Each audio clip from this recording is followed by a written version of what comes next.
Halo semua, pernah nggak sih pas lagi semangat-semangatnya daftar bank digital, kok akunnya nggak aktif-aktif juga? Pasti pernah kepikiran, ini kenapa ya? Nah, hari ini kita bakal bongkar tuntas semua proses di baliknya. Proses yang namanya KYC. Dari mulai kamu klik daftar sampai akhirnya akun kamu siap dipakai. Ini nih, pertanyaan paling pentingnya kan? Sebenarnya butuh berapa lama sih? Cuma beberapa menit? Atau jangan-jangan bisa berjam-jam, bahkan berhari-hari? Ternyata jawabannya itu nggak sesimpel itu loh. Ada banyak faktor yang main di belakangnya. Yuk, kita cari tahu bareng-bareng. Oke, tapi sebelum kita ngomongin soal waktu, kita perlu mundur sedikit dulu.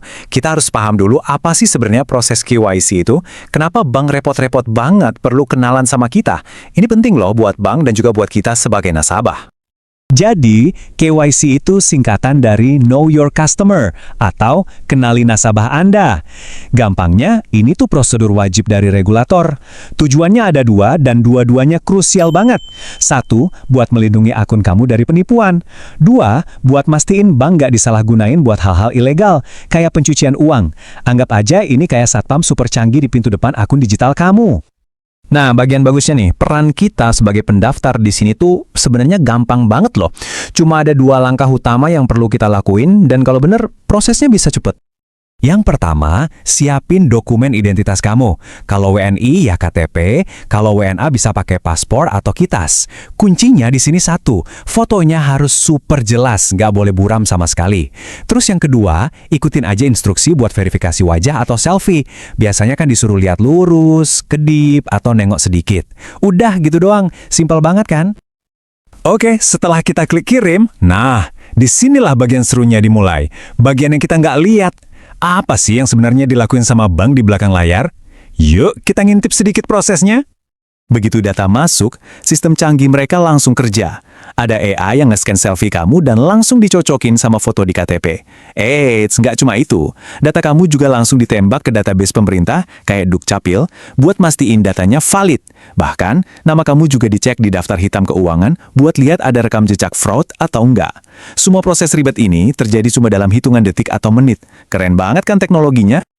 Oke, jadi kita udah paham nih apa yang kita lakuin dan apa yang bank lakuin. Sekarang kita sampai ke pertanyaan utamanya. Jawaban yang dari tadi kita tunggu-tunggu. Jadi berapa lama sih semua proses ini?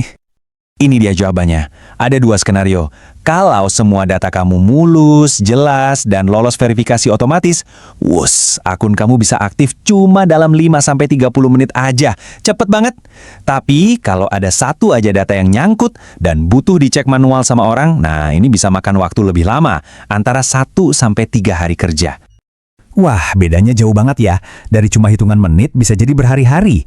Terus, apa dong yang bikin proses kita jadi masuk ke jalur lambat alias verifikasi manual ini? Biasanya ada 3 penyebab utama. Pertama, dan ini yang paling sering banget kejadian, kualitas foto dokumen kita. Kalau fotonya buram, gelap, atau kepotong, AI-nya nyerah dan langsung dilempar ke tim buat dicek manual. Kedua, bisa jadi karena sistem bank lagi overload. Misalnya pas ada promo gede-gedean dan banyak yang daftar barengan. Jadi ya, antre. Ketiga, kalau kamu daftar akun khusus, kayak akun premium atau sekalian ngajuin kredit, prosesnya emang dari sananya butuh pengecekan ekstra yang lebih dalam.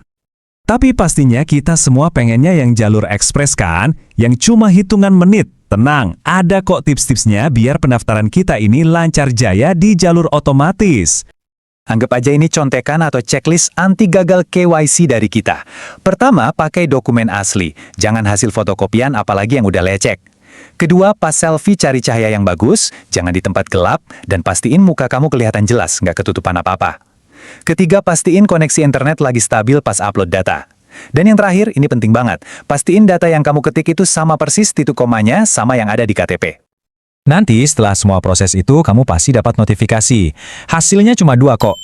Kalau nggak langsung diterima dan akun kamu aktif, ya paling kamu diminta buat revisi. Biasanya sih cuma disuruh upload ulang foto yang lebih jelas. Jadi intinya gini, meskipun proses KYC ini kadang rasanya agak ribet, tapi tujuannya itu mulia banget buat ngelindungin kita. Ini adalah cara bank mastiin kalau yang buka rekening itu beneran kamu, bukan orang lain yang nyalahgunain data kamu. Ujung-ujungnya dana kita jadi lebih aman. Nah, sekarang kan udah nggak jadi misteri lagi ya proses verifikasi ini. Kamu jadi tahu apa yang perlu disiapin dan apa yang terjadi di belakang sistem. Jadi gimana? Udah lebih siap dan percaya diri kan buat buka rekening digital kamu sekarang?